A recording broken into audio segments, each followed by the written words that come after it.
Picture a 9-year-old sitting at a desk right now. Somewhere in the world, at this very moment, millions of them are doing exactly the same thing. Pencils moving, eyes on boards, brains absorbing information that someone else decided they needed to know. We call this education. We've called it that for so long that the word feels permanent, like gravity, like something that has always existed in exactly this shape.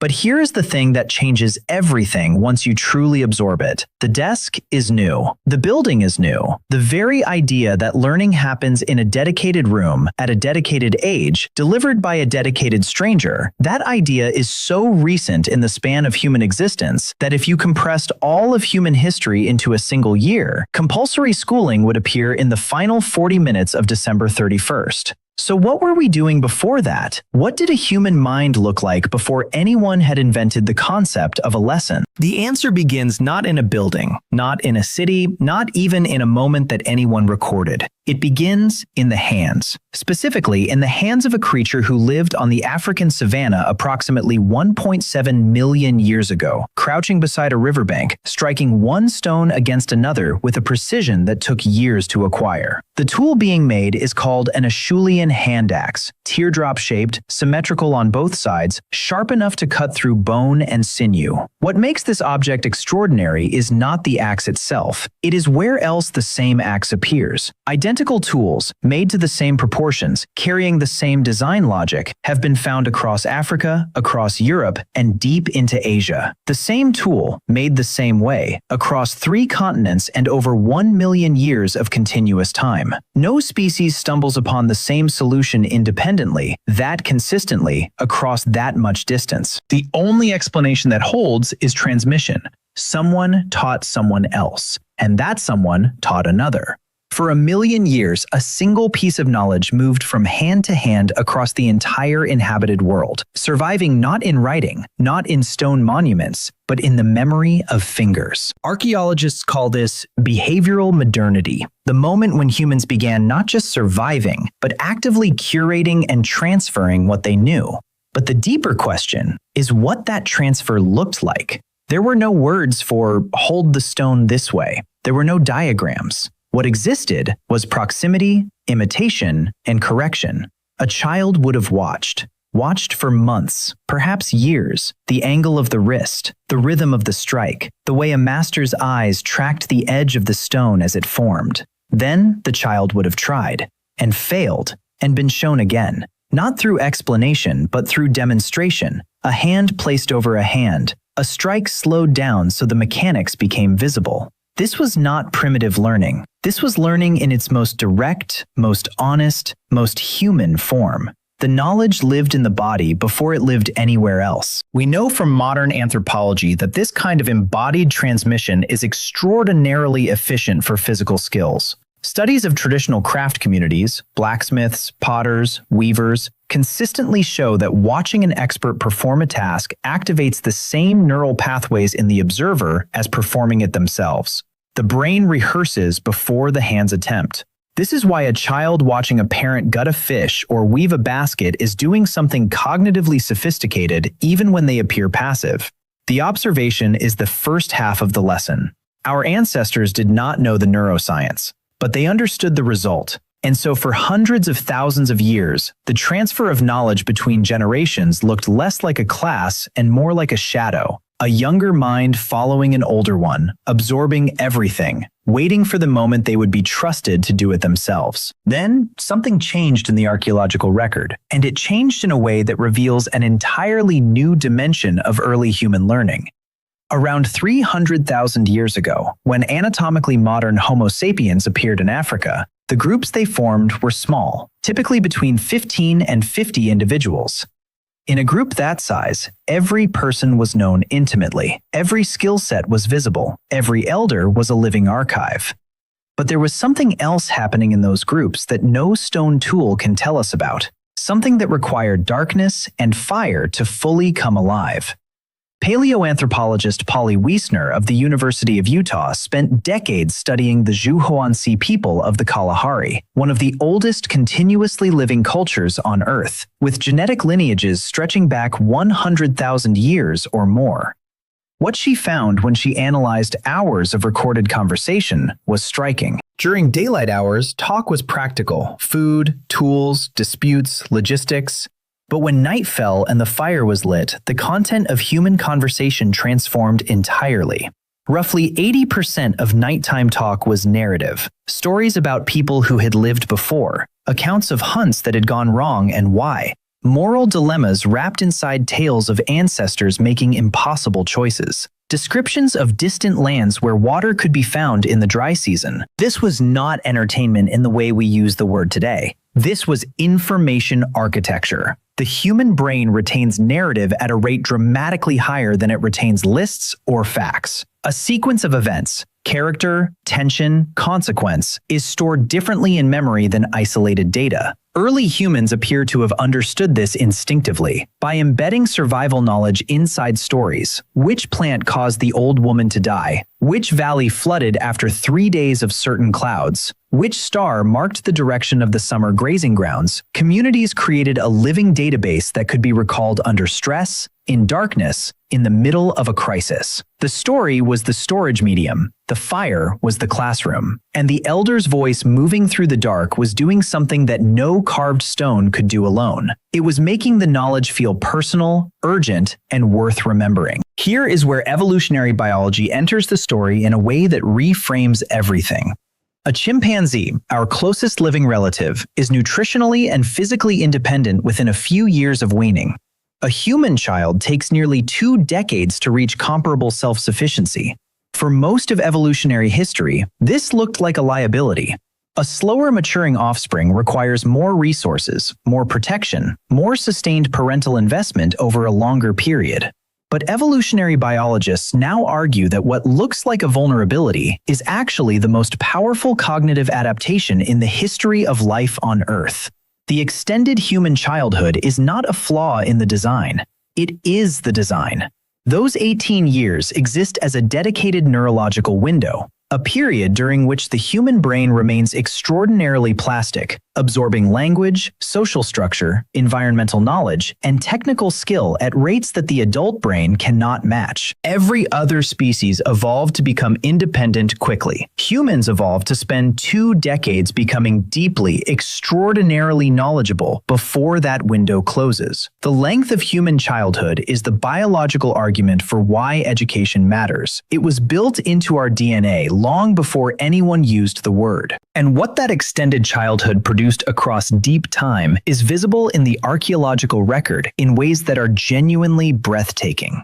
Around 100,000 years ago, at a site called Blombos Cave on the southern coast of South Africa, archaeologist Christopher Henshelwood and his team uncovered something that shifted our understanding of early human cognition entirely. Buried in layers of ancient sediment were small shells, perforated with precision, strung together, clearly worn as ornamentation. Beside them were pieces of ochre that had been deliberately ground into powder, mixed with animal fat and plant material, and stored inside halved abalone shells.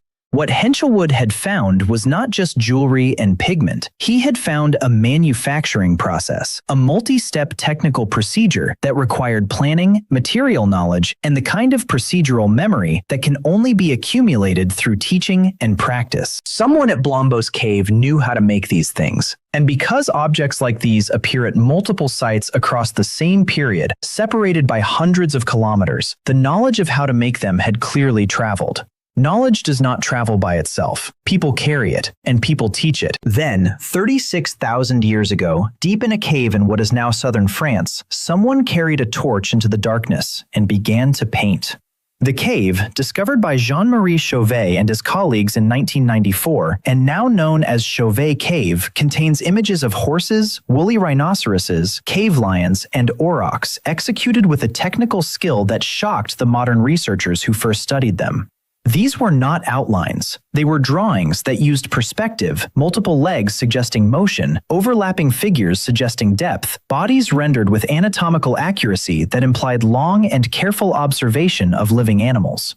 The artists who made these images had studied, they had practiced. The quality visible on those walls is not the quality of a first attempt. It is the quality of someone who had been looking and drawing and correcting and looking again for years under the guidance of others who already knew how. No painting tradition this sophisticated springs into existence without a lineage. Behind every hand that touched that cave wall was a teacher. Behind that teacher was another. The art at Chauvet Cave is not just evidence of creativity. It is evidence of an educational tradition long enough and rigorous enough to produce mastery. But then, around 12,000 years ago, the world that had shaped human learning for hundreds of thousands of years began to change in a way that would eventually make everything we have described so far insufficient. The last ice age retreated. Climates stabilized. Across the Fertile Crescent of the Middle East, across parts of Asia and the Americas, humans began doing something no previous generation had done on any meaningful scale. They stopped following food and started growing it. Agriculture did not arrive like an invention. It crept in. A few deliberately planted seeds here, a few kept animals there, a gradual shift across centuries from hunting and gathering to cultivation and herding. But the consequences of that shift were enormous, and they accumulated fast. When humans stopped moving, populations grew. When populations grew, communities became complex. When communities became complex, the amount of knowledge required to participate in them exploded beyond what any single mind or any single elder's memory could hold. A farmer in early Mesopotamia needed to know more than a hunter-gatherer ancestor had ever needed to know. The angle of seasonal floods, the germination periods of different grains, the storage requirements that would prevent rot across a 6-month winter. The relative values of barley versus emmer wheat in a trade negotiation with a neighboring settlement. The rules that governed who owned which field and what happened when the river moved and erased the boundary. This was not knowledge that could be transmitted around a fire in a single evening. It was knowledge that accumulated over lifetimes and needed to be accessible to people who had never personally experienced the events that generated it. For the first time in human history, memory alone was not enough. Something else was needed. What happened next was one of the most consequential inventions in the story of our species. Around 5,000 years ago, in the river cities of Mesopotamia, Uruk, Eridu, Nippur, someone began pressing small, wedge-shaped marks into wet clay tablets. The marks were not decorations, they were records. Quantities of grain stored, numbers of sheep counted, debts owed and payments made. This was cuneiform, the world's first writing system, and it did something that no human mind had ever been able to do before. It took knowledge out of the body and put it into an object. For the first time in history, information could exist independently of the person who held it. It could survive its creator. It could be read by someone who had never met its author. It could be copied and sent to a city 3 weeks' journey away. Writing was not invented for poetry or prayer or philosophy. Those would come later. Writing was invented because civilization had grown too complex for human memory to manage alone, and someone needed a better system. And where writing appeared, formal education followed almost immediately. The earliest school in recorded history was not built out of idealism. It was built out of necessity. The Sumerians called it the Eduba, the tablet house, and archaeological excavations at Nippur in the late 19th century revealed its curriculum in extraordinary detail. Tens of thousands of clay tablets survived, many of them student exercises. The same cuneiform signs repeated line after line, calculations worked through step by painstaking step, vocabulary lists in multiple languages, copies of legal documents, astronomical records, and agricultural tables. Students entered the Eduba before the age of 10. They graduated more than a decade later. Between entry and graduation, they had mastered written Sumerian, mathematics capable of calculating land areas and grain volumes, principles of law sufficient to draft contracts, knowledge of astronomy detailed enough to track the movements of planets. The school had a headmaster called the school father, a senior student called the big brother who supervised younger ones, and a disciplinary figure whose role was exactly what it sounds like. The architecture of the modern school, hierarchy, curriculum, discipline, progression through grades, was already fully formed 4,500 years ago in the mud brick buildings of ancient Mesopotamia. But the Sumerian Edubba reveals something important that the modern school system has never fully escaped. It was not built to cultivate minds. It was built to produce scribes. The Sumerian Empire ran on paperwork, temple inventories, tax records, royal correspondence, trade agreements, legal proceedings. All of it required trained specialists who could read and write. The Edubba existed to manufacture those specialists at scale. Education had become, for the first time in history, a tool of institutional power. The knowledge being transmitted was not chosen because it connected the student to the living world, to the land, to the seasons, to the accumulated wisdom of their ancestors. It was chosen because it served the needs of an administration. The shift from learning what you need in order to live to learning what the system needs you to know in order to function, that shift happened in Mesopotamia 5,000 years ago, and we have been living inside it ever since. Ancient Egypt developed its own parallel tradition almost simultaneously.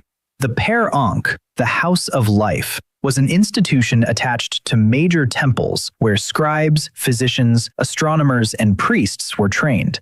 Unlike the Sumerian Edubba, which was primarily administrative, the Per Ankh had a broader curriculum that included medicine, mathematics, architecture, and what we might now call theology. Papyrus scrolls functioned as textbooks. Students copied them, memorized them, and were examined on their contents. The Edwin Smith Papyrus, one of the oldest surviving medical texts in human history, is believed to have originated as a teaching document, a reference manual used inside the Per Ankh to train physicians in the systematic diagnosis and treatment of injuries. The idea that knowledge could be organized, recorded, and then used as the basis for formal instruction was not a Greek invention. It was already ancient by the time the first Greek philosopher began to wonder about the nature of reality. Because around the 6th and 5th centuries BCE, something happened in the Greek-speaking world that changed the question of education itself. It had nothing to do with literacy. The Greeks had been literate for centuries. It had nothing to do with wealth or empire. Mesopotamia and Egypt were far older and in many ways more powerful. What changed in Greece was a philosophical mutation so specific and so strange that its effects are still reverberating through every university on Earth today. A small number of Greek thinkers began asking not just, what do we need to know, but how do we know anything at all? They began questioning the foundations of knowledge itself. What is justice? What is truth? What is the good life? How should a city be governed? What is the nature of the physical world? And they did it publicly, aggressively, and with a kind of intellectual courage that had no real precedent. The most famous of them never wrote a single word. Socrates of Athens conducted his entire philosophical life in conversation, in the markets, the gymnasiums, the public squares, using a method of relentless questioning that he described not as teaching, but as midwifery. He did not deliver knowledge into his students. He drew it out of them by asking questions they could not answer without first confronting everything they had assumed to be true. In 399 BCE, the city of Athens executed Socrates for impiety and corrupting the youth. The charge was political. Socrates had made powerful enemies by making powerful men look foolish in public. But the execution had an unintended consequence. It galvanized his student Plato into creating something new, a permanent institution dedicated not to producing bureaucrats or scribes, but to developing human minds. The Academy, which Plato founded in a park outside Athens in 387 BCE, was not a school in any previous sense. It had no standardized curriculum, no fixed examinations, no designated graduation point. What it had was a community of people committed to the sustained investigation of ideas, mathematics, philosophy, astronomy, ethics, political theory, not because these subjects were economically useful, but because Plato believed that understanding them was what distinguished a fully human life from mere animal existence. Above the entrance, according to ancient tradition, a sign read, "Let no one ignorant of geometry enter here." Not because geometry was vocational training, but because geometry was the first discipline in which humans had learned to reason from first principles towards certain conclusions. And Plato believed that capacity for disciplined reasoning was the foundation of everything else worth knowing. A 17-year-old from northern Greece arrived at the academy around 367 BCE and stayed for 20 years. His name was Aristotle, and what he eventually produced inside and beyond those walls was arguably the most comprehensive intellectual architecture in the history of human civilization. He did not merely study the subjects of his time, he invented the method by which subjects are studied: systematic observation, classification, logical analysis, the building of knowledge from evidence toward general principles. His works on biology involved the direct dissection and observation of hundreds of animal species. His works on physics attempted to explain the movement of objects through principles rather than through mythology. His logical treatises created the framework of deductive reasoning that Western science still uses today. His works on ethics, politics, aesthetics, and rhetoric established the categories in which those fields are still discussed. When Aristotle founded his own school, the Lyceum, in 335 BCE, he did not lecture from a podium. He walked. His students walked with him, discussing as they moved, the peripatetics, the walkers, as if even the body needed to be in motion for the mind to remain alive. The very word academy that we still use for our institutions of higher learning comes directly from Plato's Park. The idea that education exists to develop the complete human mind, not just the useful worker, was born in Athens and has never entirely died, even when every institutional force in history has worked to suppress it. After Athens, the story of formal education became one of gradual expansion and repeated tension between two competing visions: education as a tool for producing obedient, functional members of a social system, and education as a method for producing free, questioning, self-directed human beings. The great Islamic scholar al-Ghazali, writing in 11th century Baghdad, argued that the purpose of learning was not career advancement, but the purification and expansion of the soul. The House of Wisdom in Baghdad, Beit al-Hikmah, established in the 8th and 9th centuries CE under the Abbasid Caliphate, became the greatest repository of human knowledge in the medieval world, translating and preserving Greek, Persian, Indian, and Chinese texts, while producing original advances in mathematics, astronomy, medicine, and philosophy. It was a global institution before the concept of the globe was fully understood, drawing scholars from across the known world in a shared project of accumulating and extending what humanity knew. The University of Bologna, founded in 1088 in northern Italy, is the oldest continuously operating university in the world. Oxford followed around 1096, Paris around 1150. These institutions did not spring from nowhere. They grew out of cathedral schools and monastic traditions that had preserved literacy and learning through the centuries of European political fragmentation after the fall of Rome. What made the medieval university distinctive was something surprisingly modern: the degree. For the first time, a standardized credential, a documented verification that a person had achieved a certain level of competence in a defined body of knowledge, could travel with its holder across political boundaries and be recognized by institutions that had never met them. The degree made education portable in a way it had never been before. Knowledge was no longer only local. Then, in 1440, a goldsmith in Mainz named Johannes Gutenberg created a machine that changed everything about who could access knowledge and how fast it could move. The printing press made books cheap enough to be owned by people who were neither monks nor kings. Within 50 years of Gutenberg's invention, millions of books were in circulation across Europe. Bibles, scientific texts, philosophical arguments, histories, grammars, medical guides. Ideas that had previously required years of manuscript copying to distribute could now spread across an entire continent in months. Literacy, which had been a rare and specialized skill, became something that ordinary people had compelling economic and social reasons to acquire. The printing press did not create mass education, but it made mass education necessary.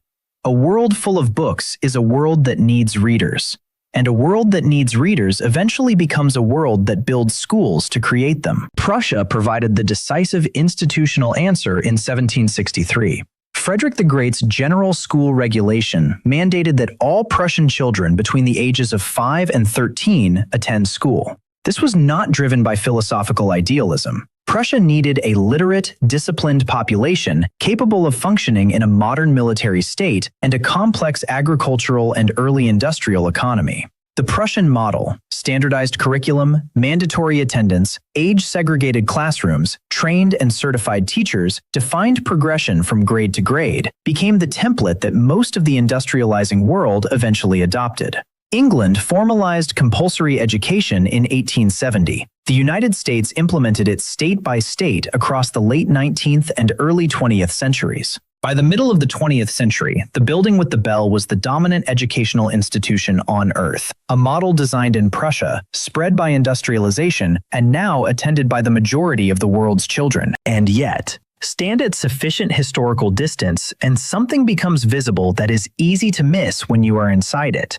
Every single educational transformation in this story was a response to a specific kind of complexity that the previous model could no longer handle. Embodied apprenticeship worked when the knowledge that mattered could be demonstrated with hands. Storytelling around the fire worked when the knowledge that mattered could be encoded in narrative. The Eddubba worked when the knowledge that mattered needed to be written down and managed by specialists. The academy worked when the knowledge that mattered was not practical at all, but philosophical. The university worked when that philosophical knowledge needed to be certified and standardized. The printing press worked when knowledge needed to escape the institutions that controlled it. Compulsory schooling worked when industrial civilization needed a population capable of reading instructions, following schedules, and functioning within hierarchical organizations.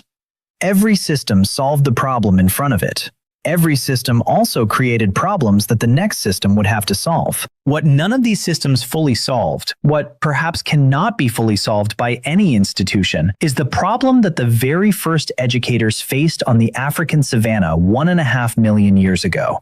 How do you make knowledge feel urgent to the person receiving it? The child who watched an elder's hands at the flint did not need to be convinced that learning mattered. The knowledge was connected, immediately and obviously, to survival. The student at the Sumerian Eddubba was training for a specific career in a world where that career was one of the most powerful available. The young man at Plato's academy was there by choice, driven by a love of ideas that no one had manufactured in him. But the child in a modern classroom, absorbing a curriculum assembled by committees and delivered according to a schedule designed more around administrative convenience than neurological readiness, that child is being asked to feel urgency about knowledge whose relevance may not become clear for years or decades, if ever. This is not an argument against schools. Schools do something extraordinary and irreplaceable. They give every child access to the accumulated knowledge of civilization, regardless of whether their family possesses it. A child born to parents who cannot read, in a village with no library, in a community with no specialists in mathematics or science or history, can still, because of the school, encounter all of those things. The democratization of knowledge that schools represent is one of the genuine achievements of human civilization.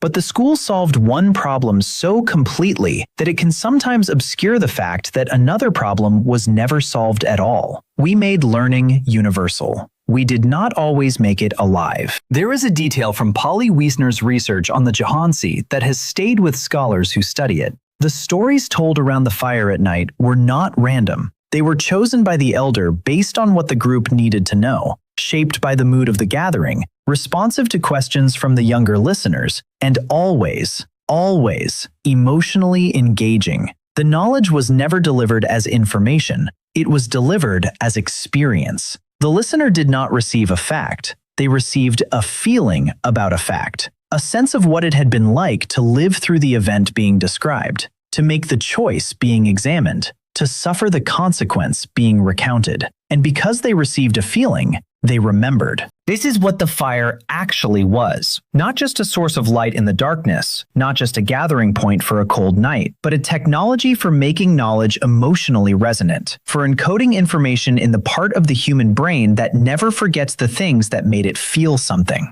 Every system of education that has ever worked, truly worked, produced people who went on to think and create and discover, has found some way to replicate that quality. The academy worked because Plato made ideas feel like the most important things in the world. The great medieval universities worked because the questions they pursued, about God, about nature, about justice, were questions that young scholars burned to answer. The apprenticeship worked because the skill being learned was real, the stakes were real, the master's judgment was real, the knowledge was connected to something that mattered. The modern school has the knowledge. The question it still has not fully answered after all these centuries of building and reforming and rebuilding is how to connect that knowledge to the feeling that it matters. That is not a question any particular teacher or curriculum or policy can answer alone. It is the oldest educational question there is, older than the Ejaba, older than the academy, older than any university ever built. It is the question that a human being first faced when they sat down beside a younger human being, looked at their hands, and tried to find a way to pass on what they knew before the darkness came and the knowledge was lost forever. We have never stopped trying to answer it. And the fact that we are still trying, that every generation looks at the generation behind it and thinks, how do I give you everything I know, is itself the most human thing there is. Not the classroom, not the curriculum, not the credential. The impulse to reach back and pull someone forward. That has never needed a building. It has never needed a bell. It has been with us since the first hand steadied the first stone, and it will be with us long after the last school has changed beyond recognition into whatever comes next.